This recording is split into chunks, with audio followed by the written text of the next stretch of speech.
assaulted and raped her. As a result, Elizabeth gave birth to 7 children. This is their incredibly disturbing story.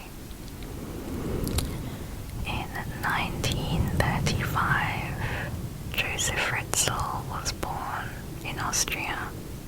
At age 21, he married 17-year-old Rosemary. Rosemary was the victim of emotional abuse during their marriage. Together, they had 3 sons and 4 daughters. Elizabeth was their 4th child, born in 1966. Joseph worked as an electrical engineer at the time. In 1967, he was sentenced to 18 months in prison for rape. He had climbed through an open bedroom window and raped a sleeping 24-year-old nurse at gunpoint, telling her that he would kill her if she went to the police. Investigations show that he also had convictions for an attempted rape and for indecent exposure. However, these were all removed from his record 15 years later, in line with Austrian law. By then, he was a seemingly successful landlord. He rented out flats at the family home and at 4 other properties he owned, as well as running a lakeside pub and campsite. Family friends remember Elizabeth as a very withdrawn and shy child.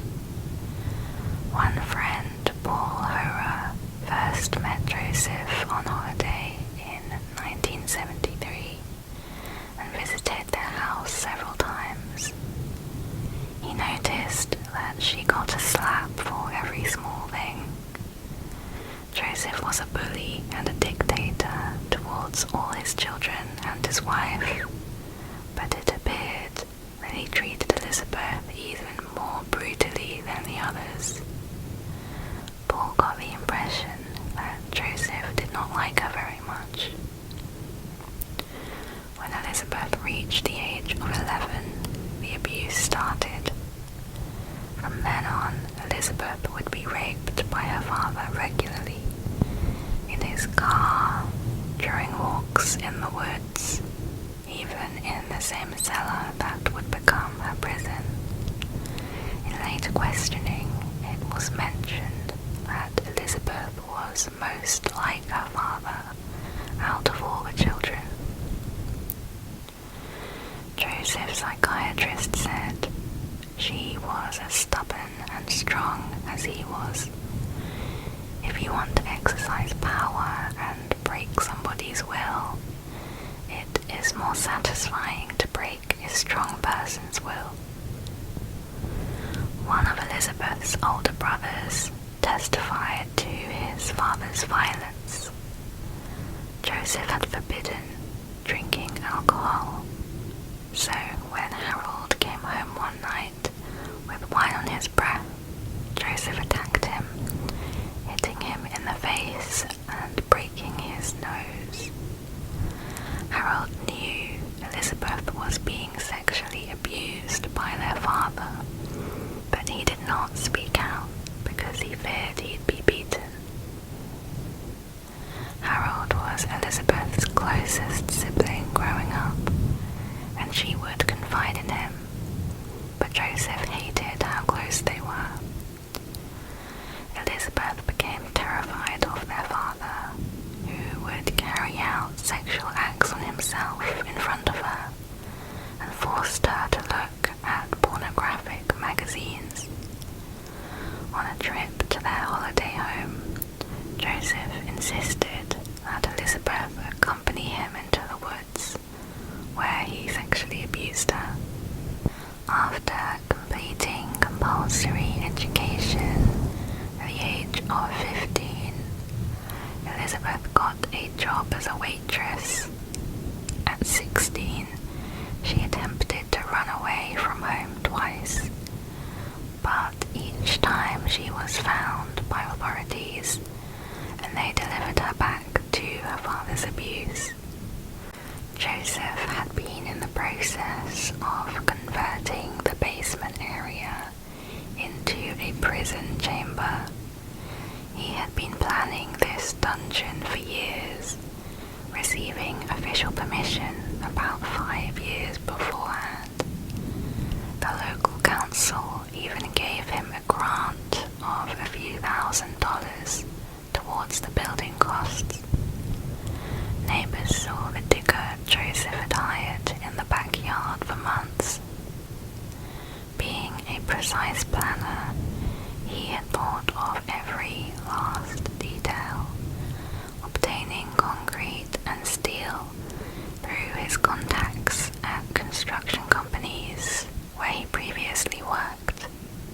One day in 1984, now aged 18, Elizabeth was lured into the cellar. Josef told Elizabeth he needed help carrying a door. Then he covered her mouth with a cloth soaked in chloroform until she fell unconscious, then dragged her into the cellar. The door was operated electronically by a code only he knew. The entrance corridor was just 2.5 feet wide, with uneven floors and ceilings being no higher than 5'6". It was completely soundproof and there were no windows. Later, Elizabeth reportedly said, "I screamed and cried a lot of times in all those years, but no one heard me." Her mother, Rosemary, filed a missing persons report, having no idea where Elizabeth had gone. For the next 24 years, Elizabeth remained in this dungeon, about 6 meters below the house. Josef told the police he believed she had joined a religious cult. He forced Elizabeth to write letters saying she was tired of living with her family and was staying with a friend. She warned her parents not to look for her, otherwise she would leave the country.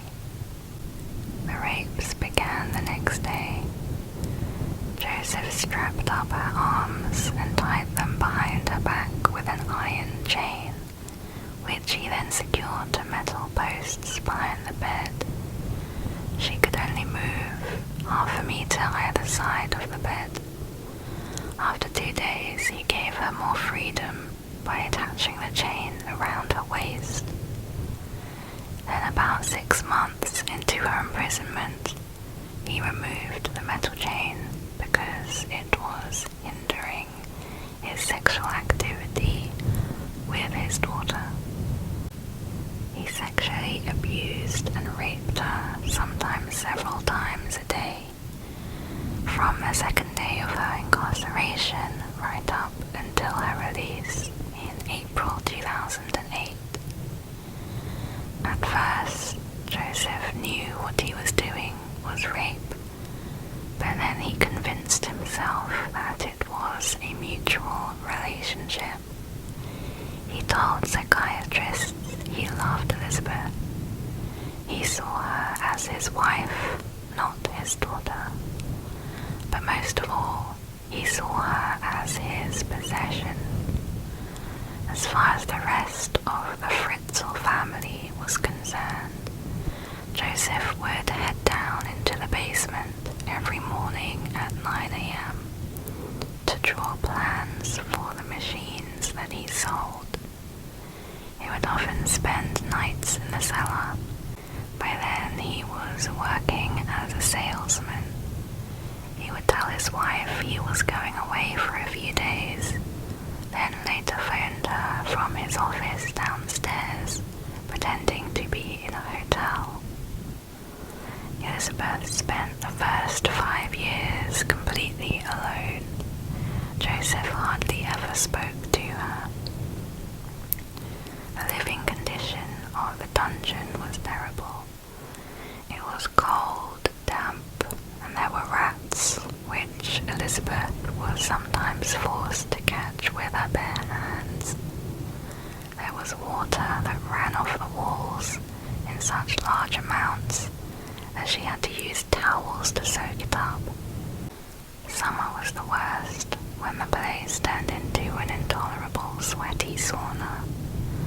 While above her in the garden, the rest of the family would be enjoying barbecues.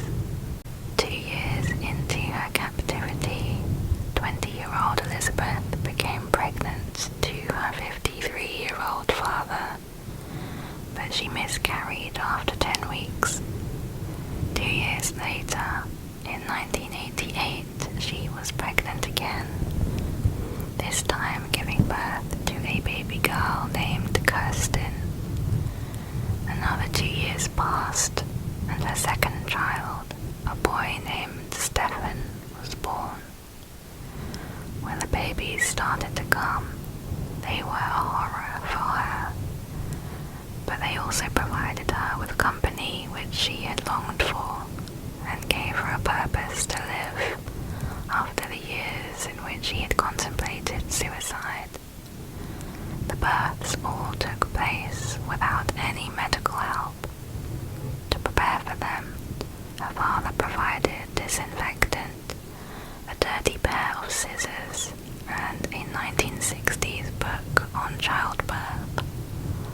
The already tiny prison was becoming far too cramped, so after repeated requests by Elizabeth, Josef had allowed them to increase the space from 35 to 55 meters squared, putting Elizabeth and the children to work by digging out soil with their bare hands for years.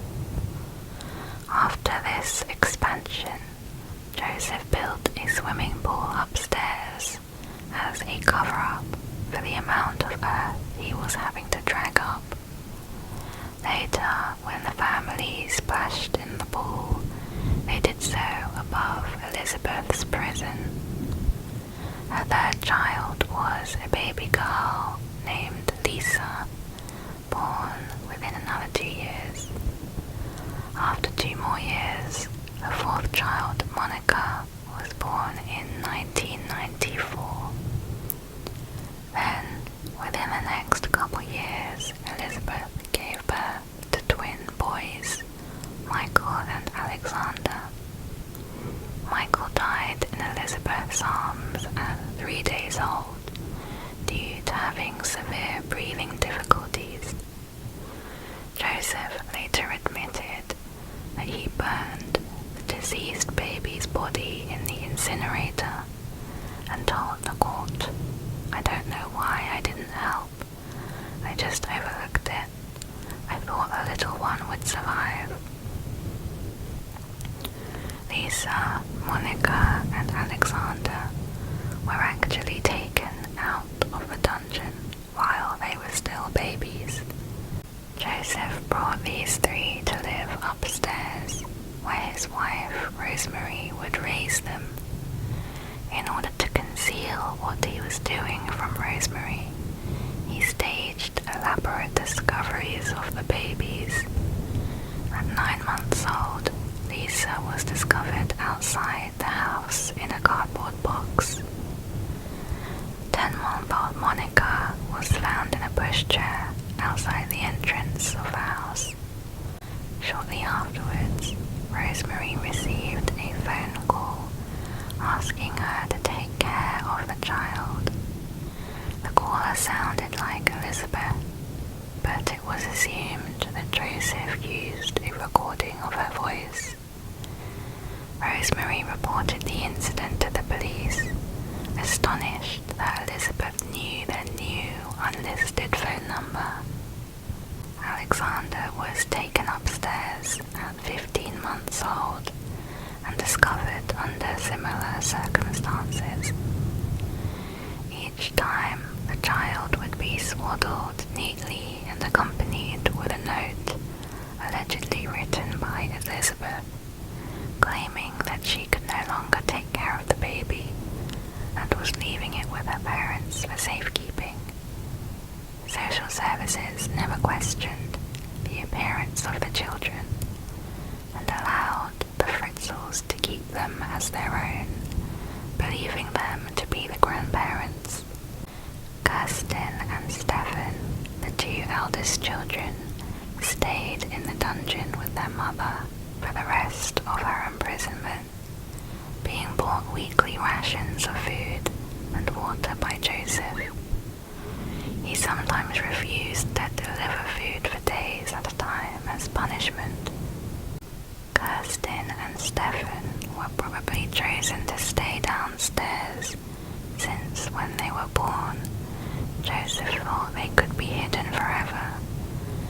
But when more babies started coming, at age 4 and 6, they were then old enough to have memories of the place and of Elizabeth and him together. They were what Elizabeth called her downstairs family. These pictures show how Elizabeth desperately tried to decorate the drab, miserable rooms for the sake of her children. On the grimy white bathroom tiles are painted a snail, octopus, and a children's drawing of flowers and a fish, stickers of stars and the sun, all things that children had never seen except on a small television which was on all day. They also had a radio and a video cassette player. Food was stored in a refrigerator and cooked on heated hot plates. Joseph even took a Christmas tree down into the dungeon, along with school books, an aquarium, and a canary bird.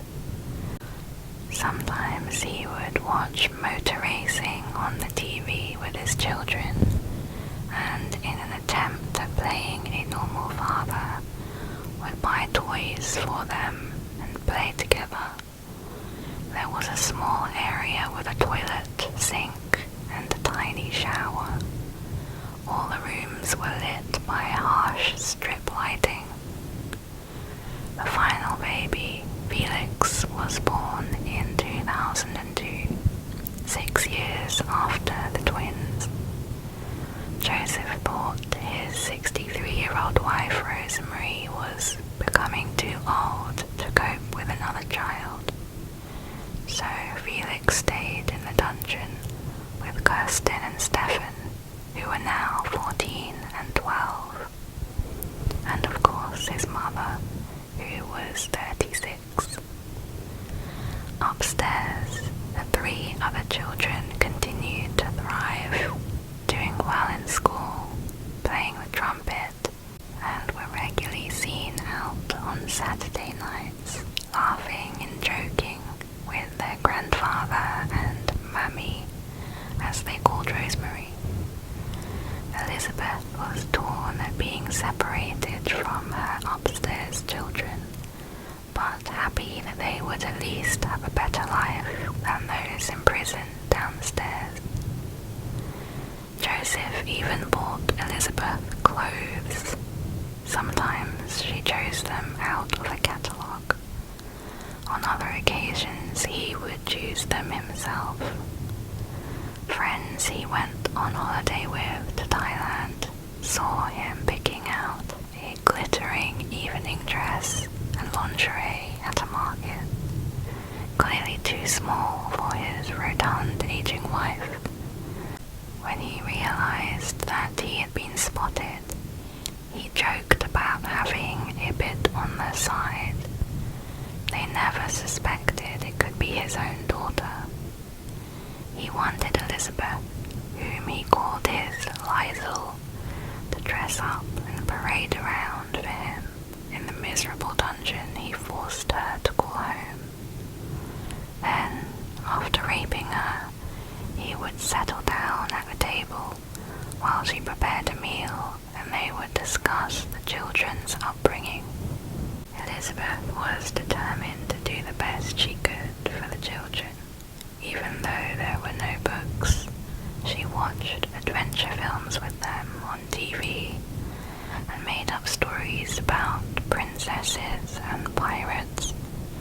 She taught them some reading and writing.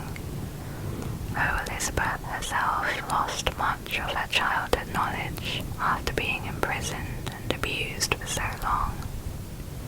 Throughout her captivity, Joseph repeatedly threatened Elizabeth, saying, "If you do not do as I say, your treatment will get worse, and you will not escape from the cellar anyway."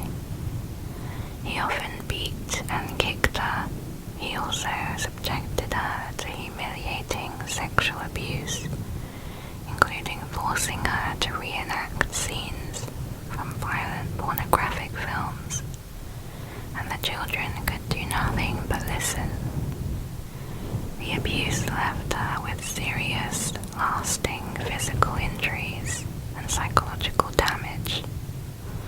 He would warn them that if they tried to escape or overpower him, they would be killed.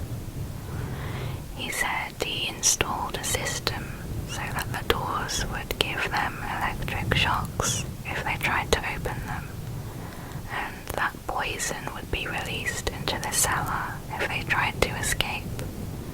Investigators concluded that this was an empty threat to frighten them, as there was no gas supply to the basement or any means of electrocution.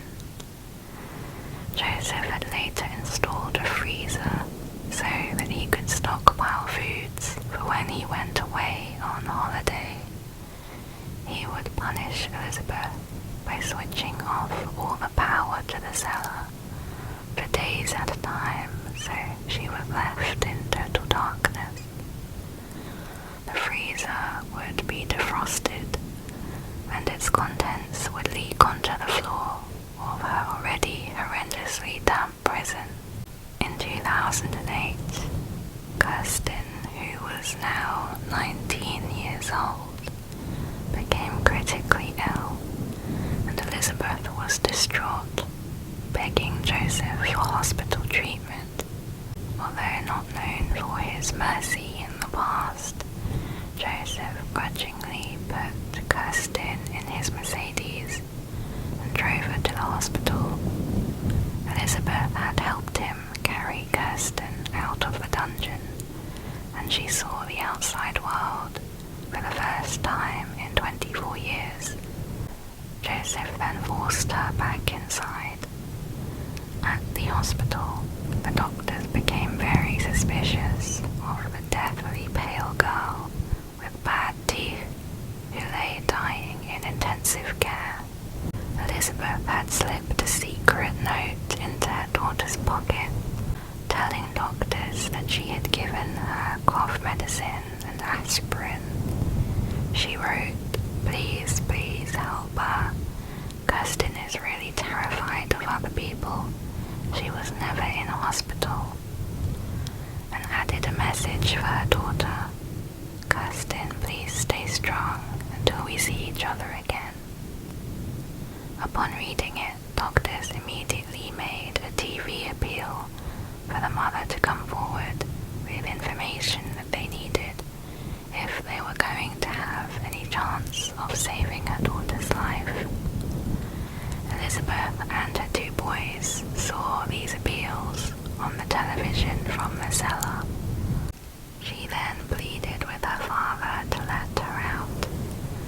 With his strength weakening and now age 73, he relented, perhaps for the first time ever. 1 week later, Joseph released Elizabeth, 18-year-old Stefan, and 5-year-old Felix from the cellar, and brought them upstairs, informing his wife that Elizabeth had decided to come home after a 24-year absence. Later that evening, after an anonymous tip-off, during a visit to the hospital, Josef and Elizabeth were taken into police custody. Josef told them the family had appeared on his doorstep after having escaped from their religious cult. The doctors and police did not believe his story.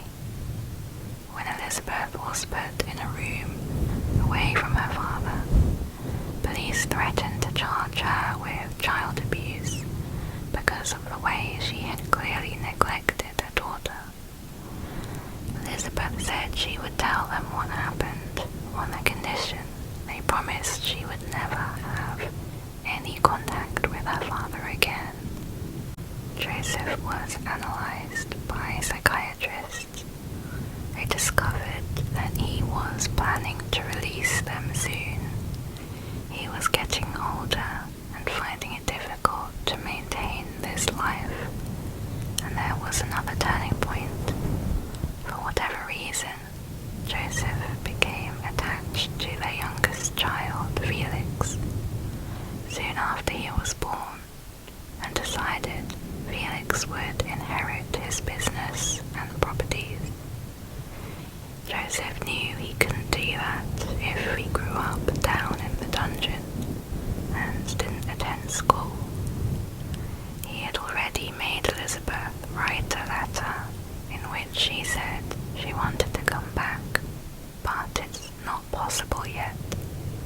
The police chief commented that perhaps he was aware he couldn't keep this going forever, or perhaps he was no longer attracted to his anemic, ailing daughter who now looked as old as her mother. His plan seems to have been that Elizabeth would return suddenly from the cult, and that the dreadful physical condition of her and the children was caused by her treatment there. But his plans were ruined, as he claimed he never considered allowing Kirsten to die. The chambers of the dungeon were so well hidden that police initially failed to find them until Josef guided them through the 5 different rooms in the cellar from his workshop. Hidden behind shelves of paint cans and containers was the 3 feet high, reinforced, 600-pound concrete door. Josef was adamant that he had no accomplice, but police struggled to explain how he could have fitted it alone. According to psychiatrists, Josef believed he was providing a normal family life, full of acts of kindness. One time he brought handfuls of snow to the cellar to show the children what snow was, and he would bring Elizabeth photographs of her 3 children who were living upstairs. He claimed the 3 who were taken upstairs had been chosen because they needed the most medical care. Josef had the ability to block out the parts that didn't fit his version of the truth. He admitted that he brought pornographic videos to the cellar and made Elizabeth act them out, but denied that he would withhold food and electricity as punishment, because that would not fit his picture. What emerged from Elizabeth's testimony was a sickening existence. The lack of dental care and the rotten teeth spat into the sink, the daily abuse, the cramped space, not to mention the lack of oxygen, which caused investigators to only be able to stay down there for a short time before coming up for air. After being released, the whole family were taken to a clinic so they could slowly acclimatize and receive treatment. Initially, Stefan and Felix were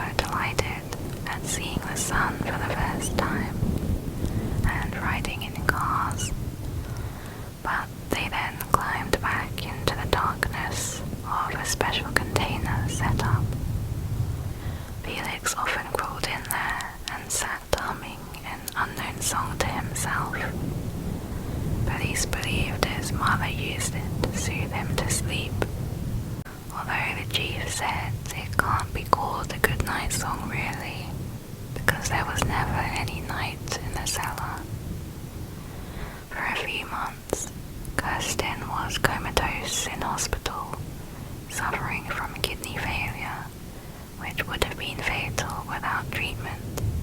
Her two downstairs brothers were stooped, anemic, and could barely communicate in anything other than their own peculiar growling language.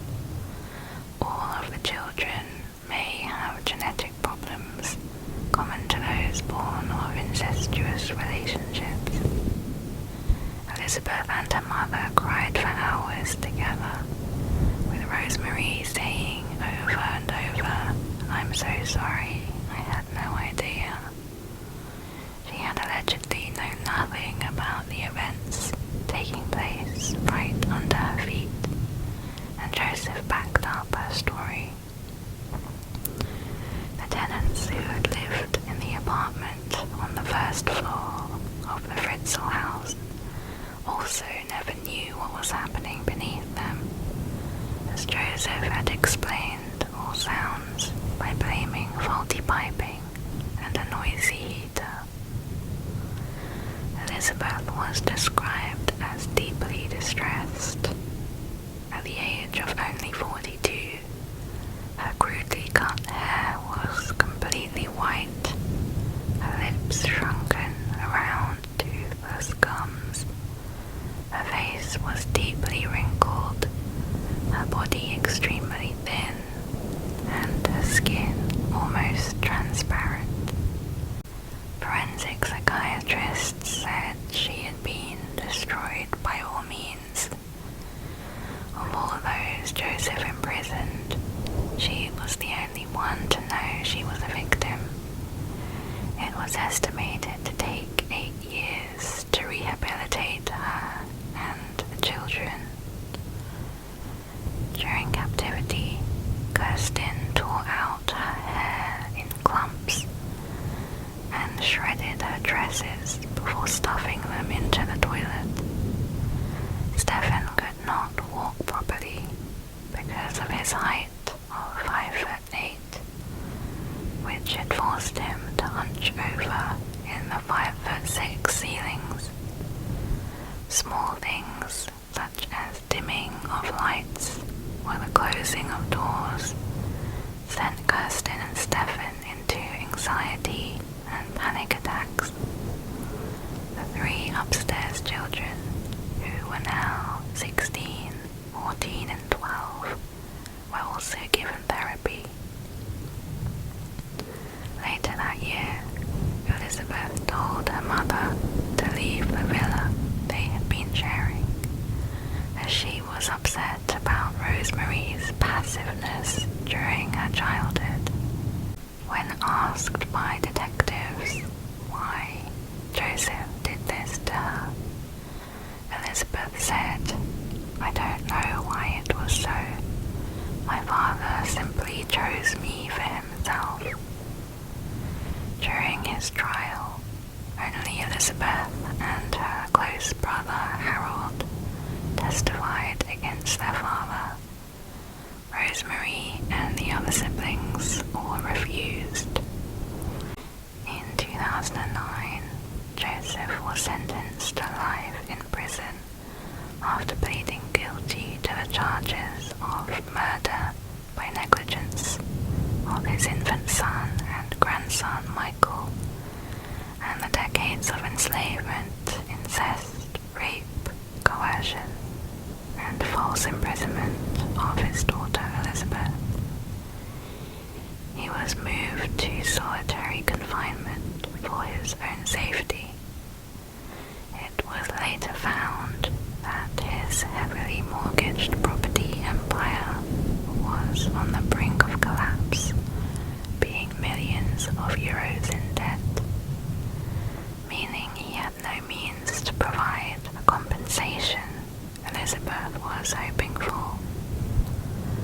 After his arrest, Josef said he always knew that what he was doing was not right, that he must have been crazy to do such a thing.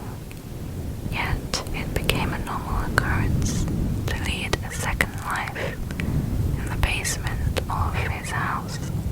He had decided to imprison Elizabeth after she did not adhere to any rules anymore when she became a teenager. That is why I had to do something. I had to create a place where I could keep Elizabeth, by force if necessary, away from the outside world, he said.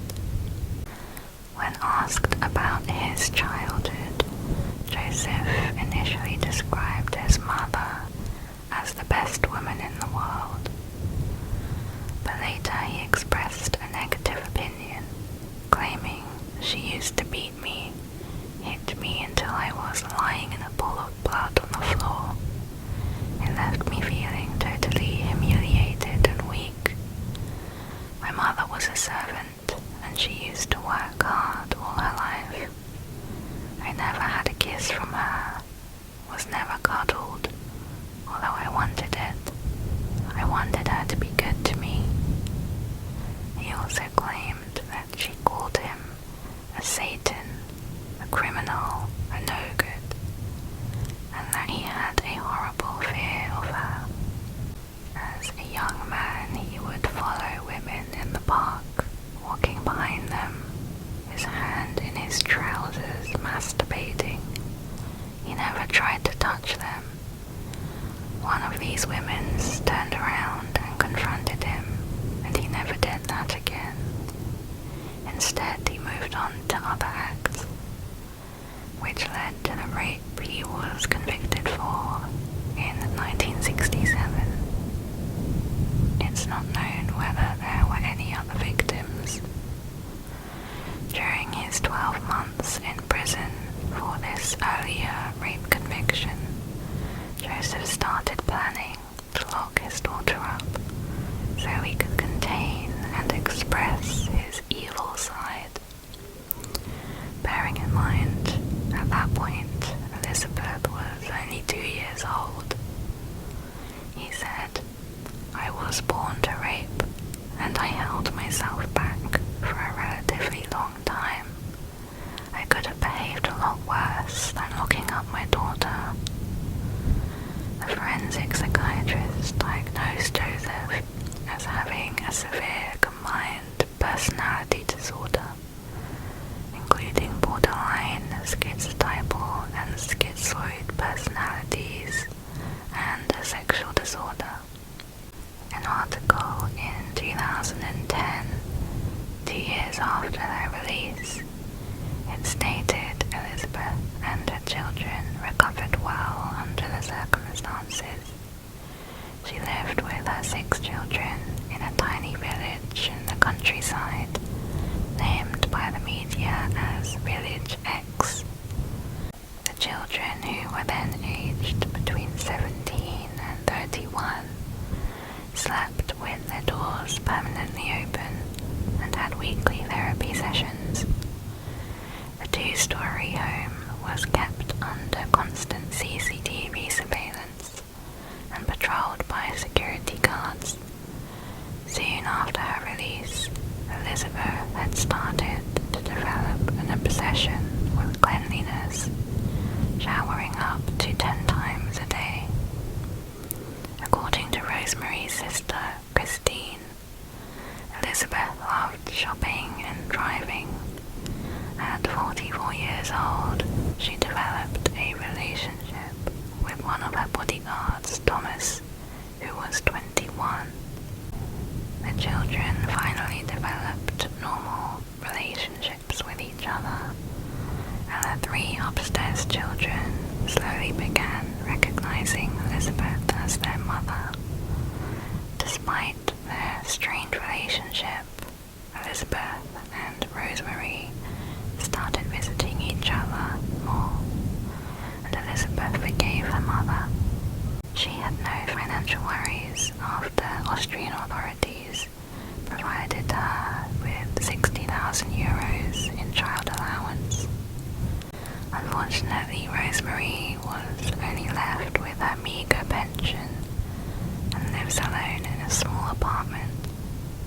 Her sister says Rosemary's life is actually worse now than when she was with Joseph. In